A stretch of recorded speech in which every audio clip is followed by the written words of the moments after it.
सबके अभिनंदन करत बानी।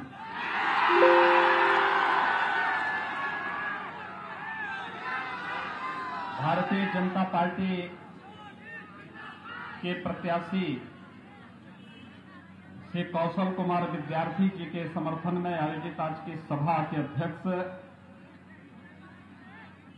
जदयू के जिला के अध्यक्ष श्रीमान अशोक शर्मा जी,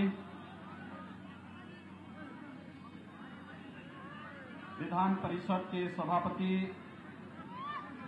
माननीय श्री अवधेश नारायण सिंह जी, उत्तर प्रदेश विधानसभा के सदस्य श्रीमान रत्नाकर मिश्रा जी, भारतीय जनता पार्टी के नगर के अध्यक्ष श्रीमान रवि केसरी जी, प्रखंड अध्यक्ष जदयू श्री अशोक कुशवाहा जी, प्रदेश प्रवक्ता श्री संजय सिंह टाइगर जी, पूर्व जिलाध्यक्ष भारतीय जनता पार्टी श्री मिथिलेश कुशवाहा जी, हरेंद्र पांडे जी, मदन स्नेही जी और भारी संख्या में उपस्थित भारतीय जनता पार्टी, जदयू और अन्य दलों के पदाधिकारी, कार्यकर्ता और इस भोजपुर क्षेत्र से जुड़े हुए सभी उपस्थित भाइयों बहनों,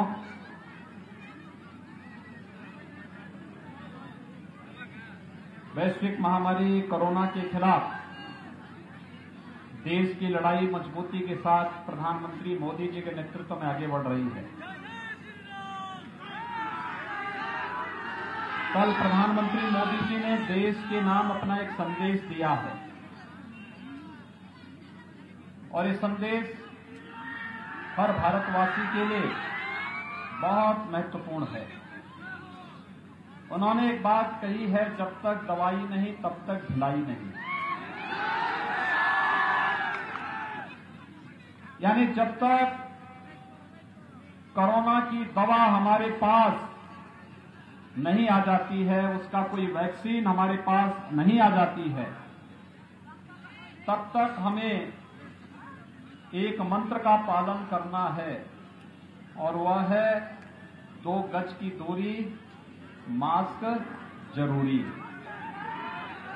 भाइयों बहनों, बीमारी में बचाव ही सर्वोत्तम उपाय है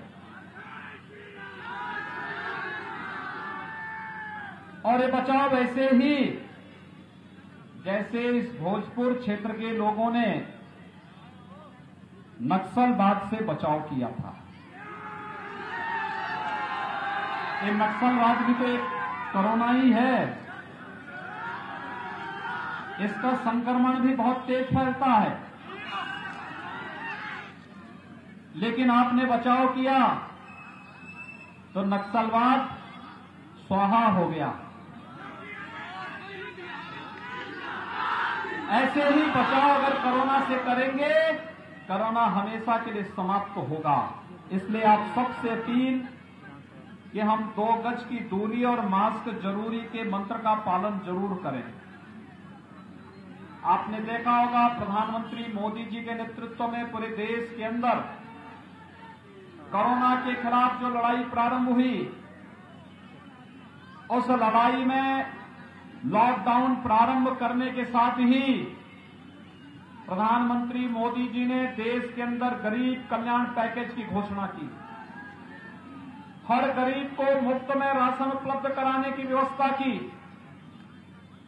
गरीब कल्याण पैकेज के अंतर्गत गरीबों के रोजगार के सृजन की व्यवस्था की और व्यापक पैमाने पर अभियान चला करके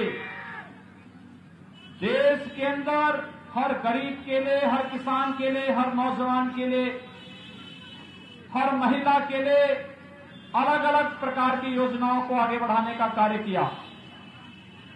भाइयों बहनों, कल मैं राजद के एक नेता का बयान पढ़ रहा था।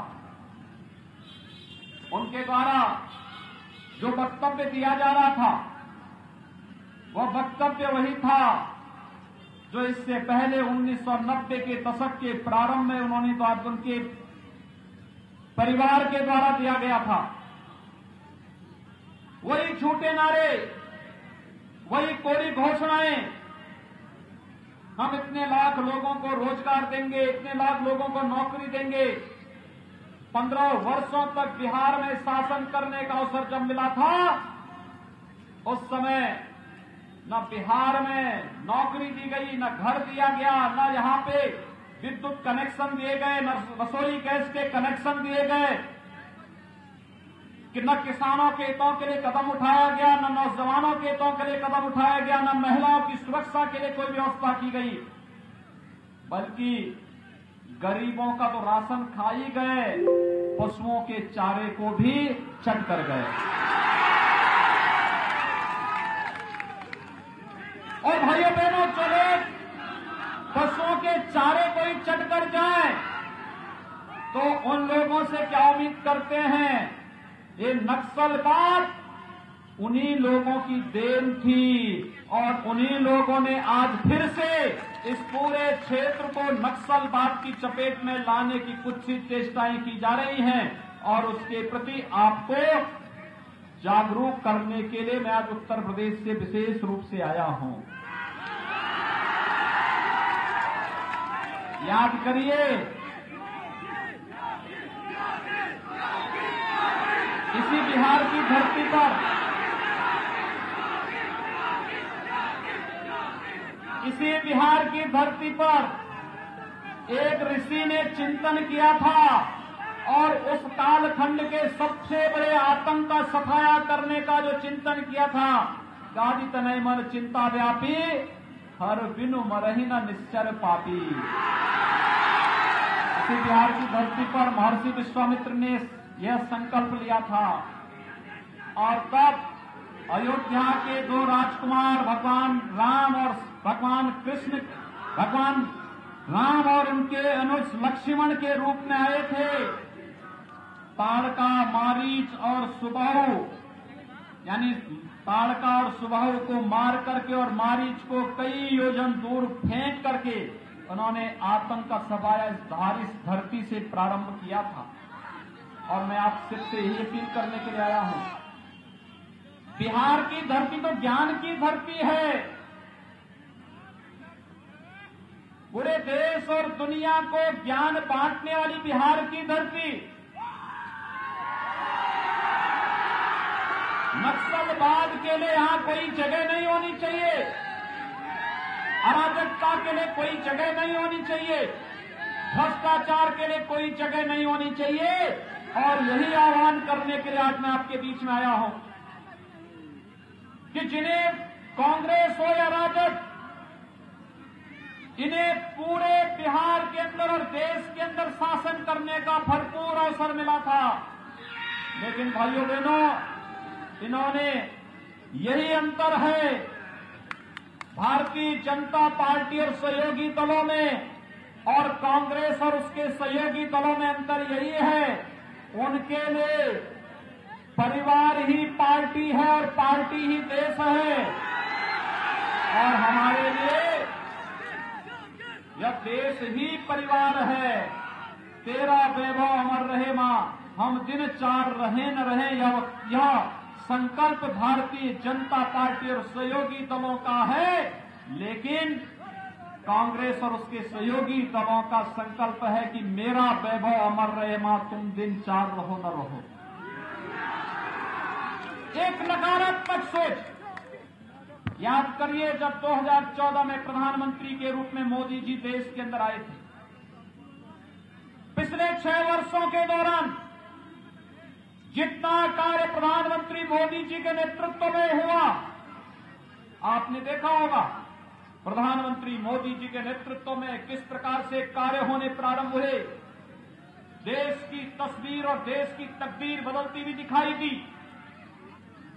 पहले 5 वर्ष गरीब कल्याण के लिए 3 करोड़ गरीबों को एक आवास प्रधानमंत्री आवास योजना में उपलब्ध करा दिया गया। 4 करोड़ गरीबों के घर तक विद्युत की लाइन पहुंचा करके विद्युत के निःशुल्क कनेक्शन उपलब्ध करवा दिए गए। 8 करोड़ गरीबों को रसोई गैस का उज्ज्वला योजना में निःशुल्क कनेक्शन उपलब्ध करवा दिया गया। 12 करोड़ किसानों को प्रधानमंत्री किसान सम्मान निधि का लाभ दे दिया गया। 35 करोड़ से अधिक किसानों गरीबों का जनधन अकाउंट खोला गया और 50 करोड़ किसानों की 50 करोड़ नागरिकों को आयुष्मान भारत में 5 लाख रुपए की स्वास्थ्य बीमा का कवर दे दिया गया। प्रधानमंत्री मोदी जी के नेतृत्व में मात्र 5 वर्ष में इतना बड़ा कार्य। और प्रधानमंत्री मोदी जी ने कहा 5 वर्ष गरीबों के लिए और अगले 5 वर्ष भारत को वैश्विक मानचित्र पर पहुंचाने के लिए, वैश्विक उत्थान के लिए भारत के होंगे। और इस कार्यक्रम का शुभारंभ होता है कश्मीर से। कश्मीर से धारा 370 समाप्त कर दी गई।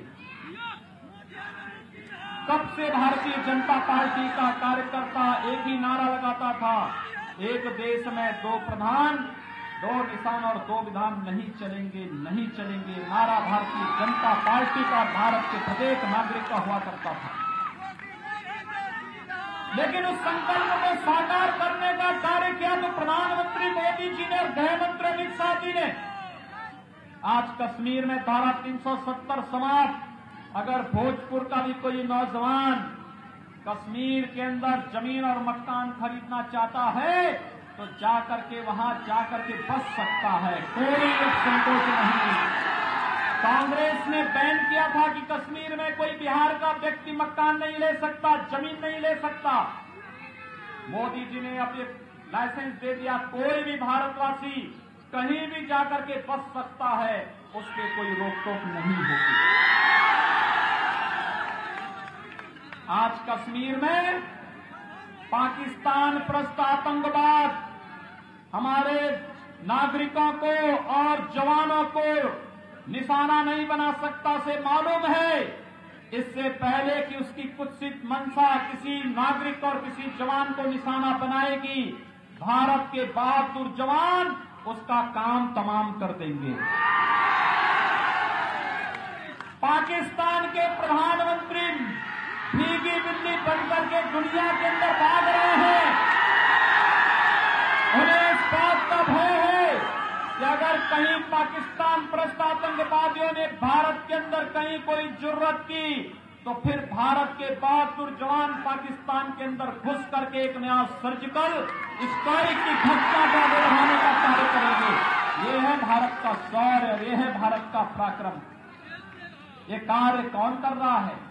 ये प्रधानमंत्री मोदी जी के नेतृत्व में आज का नया भारत कर रहा है, जिसे प्रधानमंत्री मोदी जी एक भारत श्रेष्ठ भारत कहते हैं। भाइयों बहनों, इस सब के बावजूद कांग्रेस के एक नेता ने अभी हाल ही में पाकिस्तान की तारीफ की। पाकिस्तान क्या भारत का हितैषी है क्या? क्या पाकिस्तान भारत के हित के बारे में सोचेगा क्या? तो फिर कांग्रेस के नेता पाकिस्तान की तारीफ क्यों कर रहे हैं? इनकी नियत और इनकी मंशा को समझिए। देश के बारे में कितना इनके मन में खोट है, आप इसी से अंदाजा लगा सकते हैं। और इसलिए भाइयों बहनों, हमने कश्मीर में भी धारा 370 को समाप्त करके आतंकवाद को सदैव के लिए समाप्त किया। और जब मैं लोकसभा चुनाव में बिहार आया था तब बिहार के लोग पूछते थे कि आप लोग नारा लगाते थे कि रामलला हम आएंगे, मंदिर वहीं बनाएंगे। तब बिहार के लोग पूछते थे मुझसे, क्या तारीख भी बताएंगे? और भाइयों बहनों, अगर कोरोना नहीं होता तो बिहार के हर गांव से मैं कम से कम एक व्यक्ति को तो अयोध्या जरूर बुलाता, जिस दिन अयोध्या में राम मंदिर का शिलान्यास होगा। क्योंकि बिहार का मतलब माता सीता का मायका।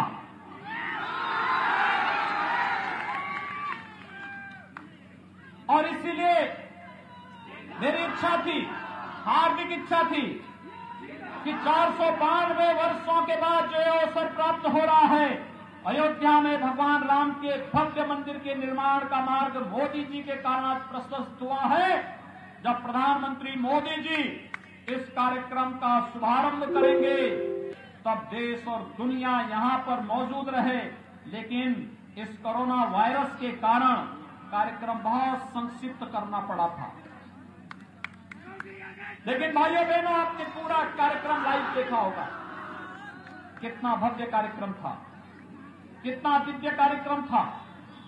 एक एक भारतीय के आंखों में खुशी के आंसू थे, क्योंकि अपने मर्यादा भगवान श्री राम, पुरुषोत्तम भगवान श्री राम के भव्य मंदिर का मार्ग प्रशस्त हो रहा था। हमने देश के अंदर काम भी किया और राम के काम को भी जनता से किए गए वायदे के अनुरूप पूरा करने का कार्य भी किया। और इसलिए भाइयों बहनों, आज हम सब आपके बीच आए हैं। क्या अयोध्या में भगवान राम के मंदिर का निर्माण कांग्रेस और राजद के लोग करते? क्या कोई उम्मीद करते हैं इनसे? जो उम्मीद ही नहीं है तो फिर इनसे किसी प्रकार की कोई उम्मीद करना भी मुझे लगता है कि अपने दिमाग को अनावश्यक खर्च करना है, समय की बर्बादी है। इन लोगों ने न किया है न करेंगे। इनके लिए देखिए, रघुवंश बाबू ने अपने अंतिम समय में एक बात कही लालू जी को, और उन्होंने कहा कि लालू जी, आपके यहां के पोस्टर में 4 के अलावा 5वें का नाम क्यों नहीं है? वह 4 ही हैं, लालू जी की फोटो, राबड़ी देवी जी का फोटो और उनके 2 सपूतों का फोटो। 5वें का तो नहीं है ना, आएगा भी नहीं। एक गलतफहमी लोगों को छोड़ देनी चाहिए, क्योंकि उनके लिए परिवार ही पार्टी है, परिवार ही देश है। और ये विरासत वहीं से नहीं आ रही है, ये विरासत तो कांग्रेस से उन्हें प्राप्त हो गई है। जैसे कांग्रेस में ऐसे ही यहां भी। और इसलिए भाइयों बहनों, केवल भारतीय जनता पार्टी और जदयू के सहयोगी दलों के प्रत्याशी ही बिहार के अंदर जीतने चाहिए। बिहार के अंदर विकास और सुशासन का जो कार्य माननीय नीतीश जी के नेतृत्व में सुशील मोदी जी के साथ भारतीय जनता पार्टी और जदयू की सरकार ने यहां पर किया है, इस कार्यक्रम को आगे बढ़ाने के लिए आज भारतीय जनता पार्टी के प्रत्याशियों के समर्थन में आप सबसे अपील करने के लिए मैं आया हूं। इस भोजपुर क्षेत्र में जितने भी प्रत्याशी भाजपा के, जदयू के या फिर उनके सहयोगी दलों के हैं, इन सबको समर्थन देने के लिए मैं आपके बीच आया हूं। इतनी भारी संख्या कोरोना कालखंड में भी, और इसमें भी युवाओं की संख्या ज्यादा है। ये युवा, बहुत सारे युवा तो ऐसे हैं, जब लॉकडाउन लगा था इनको मुंबई, राजस्थान, दिल्ली, पंजाब छोड़ करके वापस बिहार आना पड़ा था। तो हो सकता है कि महाराष्ट्र के अंदर, दिल्ली के अंदर, राजस्थान के अंदर, पंजाब के अंदर इनके साथ दुर्व्यवहार हुआ हो, लेकिन जब उत्तर प्रदेश में आए तो मैंने सख्त निर्देश दिया था कि भाई हमारे मेहमान हैं, किसी के साथ कोई दुर्व्यवहार नहीं होना चाहिए। आपने देखा होगा उत्तर प्रदेश में घुसते ही उनके लिए गर्म पानी मिलता था, पैर धोने के लिए, पैरों में पहनने के लिए चप्पल मिलता था, भोजन का पैकेट मिलता था, और उत्तर प्रदेश परिवहन निगम की बस उन्हें किसी स्थान पर ठहराने के लिए ले जाती थी और फिर वहां से सुरक्षित बिहार तक छोड़ने के लिए आती भी थी। क्योंकि मुझे तो दोहरा कार्य करना था। एक, कोरोना कालखंड में प्रधानमंत्री मोदी जी के नेतृत्व में देश की लड़ाई को आगे बढ़ाने का कार्य, और दूसरा, बिहार का नागरिक हमारे लिए मां सीता के मायका का नागरिक है, हम उसका सम्मान तो हमारा दायित्व बनता है। और भाइयों बहनों, इसीलिए उस समय ये कार्य आपने देखा होगा कितनी मजबूती के साथ हो रहा था। आज सबसे हम समर्थन करें भाजपा को, जदयू को। आपके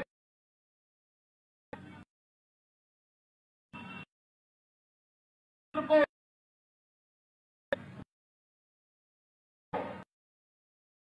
फोन करें, सोशल मीडिया में मैसेज भेजें, भाजपा को, जदयू को, सहयोगी दलों को जिताने के लिए एक एक को बोलें, कि देखिए जातिवाद ने बिहार का बेड़ा गर्क कर दिया, यहां के विकास को पूरी तरह सत्यानाश कर दिया।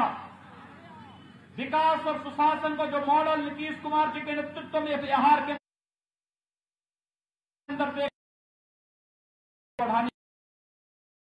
आगे बढ़ाने के लिए आज वीर कुंवर सिंह की धरती पर आप भाइयों 18 स्वतंत्रता संग्राम सेनानी भोजपुर से लड़ते लड़ते उत्तर प्रदेश के आजमगढ़ तक गया था।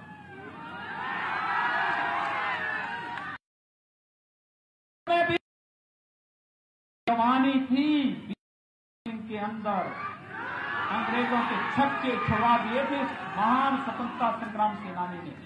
और सचमुच आज जब मैं यहां पर आया हूं भोजपुर की धरती पर, मैंने सबसे पहला संबोधन वीर कुंवर सिंह के प्रति नमन करते हुए ही किया था, क्योंकि देश की आजादी इन महापुरुषों के त्याग और बलिदान से ही संभव हो पाया था। और आज एक बार फिर से मैं आप सबका आह्वान करने के लिए आपके बीच में यहां पर उपस्थित हुआ हूं कि भारतीय जनता पार्टी ने तरारी विधानसभा क्षेत्र से श्री कौशल कुमार विद्यार्थी जी को अपना प्रत्याशी बनाया है। एक जुझारू नेता हैं, कार्यकर्ता के रूप में निरंतर कार्य करते रहे हैं।